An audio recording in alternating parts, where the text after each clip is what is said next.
Welcome to the Deep Dive. We've got some fascinating material you all sent in about Balaam, a prophet, and Balak, a king who wanted to use him to curse the Israelites. We've got prophecy, a talking donkey, A&D hints about the coming Messiah. So, Whoa. yeah, we're in for a wild ride for sure. It really is remarkable how this story from the book of Numbers, chapters 22 through 24, shows just how powerful fear can be, huh? Balak was so terrified of the Israelites. Oh, yeah. He was willing to try and manipulate spiritual forces to try and protect his kingdom. Right. But trying to control the spiritual realm, Yeah. it rarely works out the way they expect. Oh, absolutely not. Imagine the pressure Balak must have felt. His kingdom, his people, everything he held dear was threatened by this approaching force, So he decides to hire Balaam, Right. this prophet who was famous for his powerful pronouncements.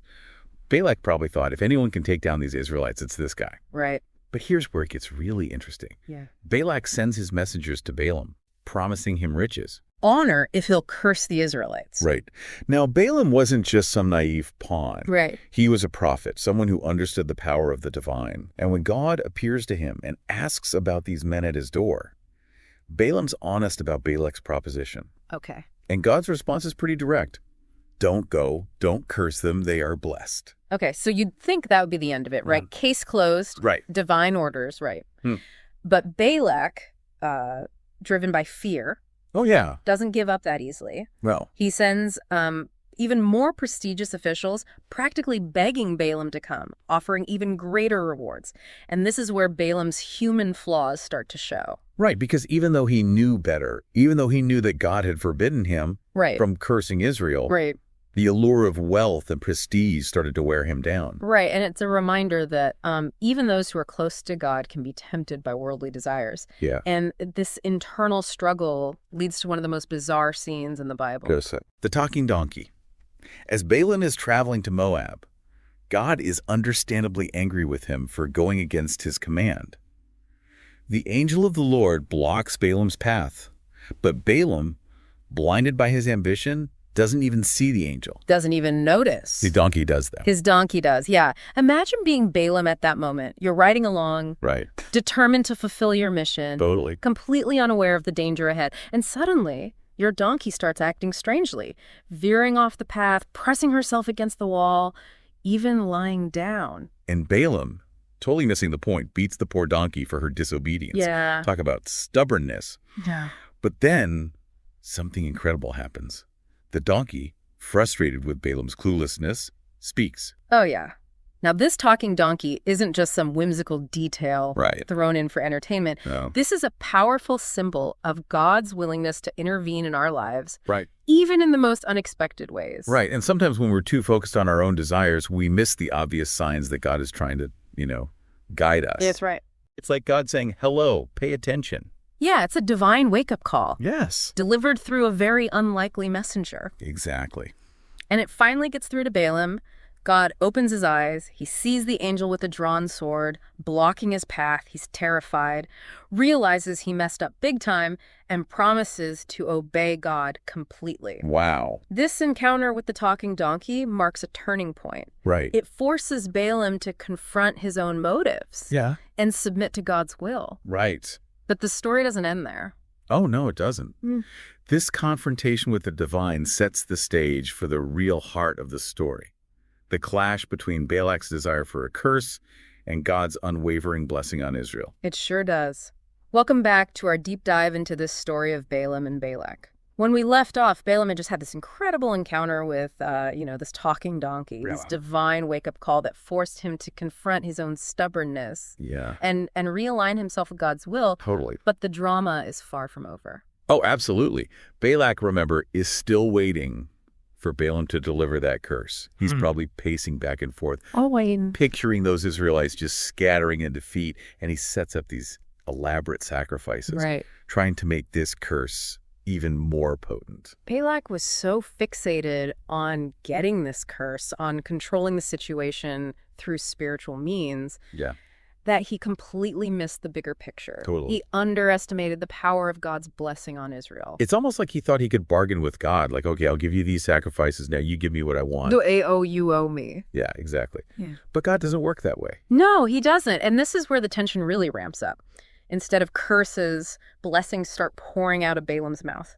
He looks out over the Israelites and declares that, they're people uniquely blessed by God. Right. Protected and flourishing, like a lush garden. Can you imagine Balak's face? Oh, I bet he was livid. After all that effort, all that anticipation, Yeah. he gets the exact opposite of what he wanted. Yeah. You can just hear him sputtering, but I paid you to curse them. It's a classic case of, human manipulation versus divine sovereignty. Yes. Balak tried to force a curse, but God's blessing on Israel was so strong that nothing could break it. It's like trying to stop the tide with a broom. No matter how hard you try, you're just not going to succeed. You're not going to do it. And it's in this moment of frustration that Balaam utters a statement that kind of resonates throughout the entire Bible. Yeah. God is not a man that he should lie, nor a son of man that he should change his mind. Does he speak and then not act? This isn't just some casual observation. It's a powerful declaration of God's unchanging nature, his faithfulness to his promises. And it's a message that holds just as much weight for us today as it did for the Israelites back then. Oh, absolutely. If God has blessed you, Right. if he has spoken a promise over your life, then nothing, no human scheme or spiritual manipulation can undo that. Right. That's a truth that can anchor us in times of uncertainty and doubt. Balak, though, still not giving up, Oh, no. tries a different tactic. He takes Balaam to a different location, hoping for a different outcome. Right. Maybe a change of scenery will do the trick, right? Right. Yeah. But once again, blessings pour forth from Balaam's lips. That's right. It's like trying to squeeze orange juice from an apple. No matter how hard you press, You're not going to get it. you're not going to get the result you want. It's Yeah. a powerful demonstration of God's sovereignty. Yeah. Balak can build altars, offer sacrifices, change locations, but he can't change God's mind. And this is where the story takes a truly unexpected turn.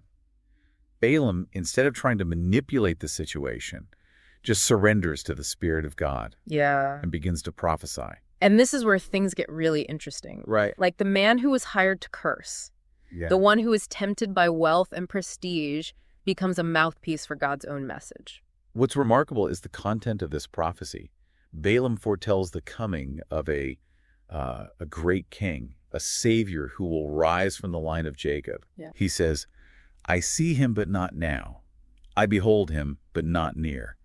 A star will come out of Jacob. A scepter will rise out of Israel. Yeah. Wow. Talk about a plot twist. That's right. The very person who was brought in to pronounce a curse Right. ends up blessing the Israelites and even hinting at the coming of the Messiah. It's incredible how God works, using even the most unlikely characters to fulfill his purposes. It's a powerful reminder that we can't limit God. Nope. He can work through anyone, even those who initially oppose him. Right. And that prophecy about the star rising from Jacob, that's a direct pointer to Jesus. Yeah. The ultimate fulfillment of God's promises. So Balak's attempt to manipulate spiritual power backfires spectacularly. And instead of cursing the Israelites, he unintentionally brings forth a prophetic blessing and a glimpse into God's future plans. This story from the book of Numbers is full of twists and turns. But what can we, as listeners in the 21st century, take away from it? That's a great question, and one we'll delve into more deeply now as we continue. We've been unpacking this incredible story of Balaam and Balak. And it's clear that it's so much more than just an ancient tale. Yeah. It's packed with lessons that are just as relevant for us today as they were, thousands of years ago. Absolutely. One of the biggest takeaways for me is the danger of trying to manipulate spiritual forces. Balak was so consumed by fear, remember? Right. He tried to use a spiritual weapon against the Israelites. Right. But as we've seen, that kind of manipulation always backfires. Yeah, it's like trying to play with fire. You might think you can control it, Right. but it usually ends up burning you. And speaking of fire, the image of that talking donkey really stands out to me. It's a great image. It's almost comical, but it's such a powerful reminder that God can use anything, even a stubborn animal, Right. to get our attention. And that's such a hopeful message for us. It means that no matter how far off track we might get, no matter how stuck in our own ways we might become, God is always there, working behind the scenes, trying to guide us back to his path. It makes you wonder, what are the talking donkeys in our own lives? Mhm. What are those unexpected events or encounters that might actually be divine nudges trying to get us to pay attention to something important? That's a great question to reflect on. But, going beyond the talking donkey, a heart of the story is really about the contrast between Balak's desperate desire for a curse and God's unwavering blessing on Israel. Right, and that unwavering blessing is something we can all hold on to, especially when we're facing, challenges or opposition in our own lives. It's a reminder that if God is for us, nothing can truly stand against us. Exactly. No matter what obstacles we face, no matter what schemes people might concoct against us, if we're walking in God's will, we're under his protection, his blessings can't be canceled, and his plans will prevail. And that brings us to the most incredible twist in this whole story, that prophecy of the star. The very man who was hired to curse Israel ends up blessing them and even foretelling the coming of the Messiah.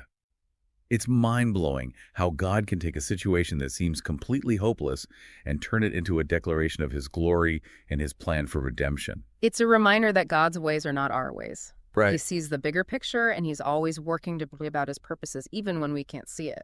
So as we wrap up this deep dive into the story of Balaam and Balak, what are some key takeaways for you, the listener? What stands out to you from this wild ride through the book of Numbers? First, I'd say be mindful of your motives. Are you trying to manipulate situations or people to get what you want? Or are you trusting in God's plan even when it doesn't make sense to you? That's so important. And remember, God can use anyone and anything, even talking donkeys and reluctant prophets, to accomplish his purposes. And never underestimate the power of God's blessings. They can't be canceled, reversed, or revoked. Hold on to that truth, especially when you're facing challenges or opposition. Balaam's story is a wild ride, but it ultimately points to a God who is in control, who keeps his promises, and who can use even the most unlikely circumstances to bring about his good purposes. And as you go about your day, consider this. If God can use a prophet hired to curse, to bless and prophesy about the Messiah, what might he be doing in your life right now, even in the midst of challenges or setbacks? Look for those unexpected blessings, those divine interventions, those talking donkey moments that might be guiding you towards his perfect plan. Thanks for joining us on this deep dive. We'll be back next time with another fascinating exploration of Scripture.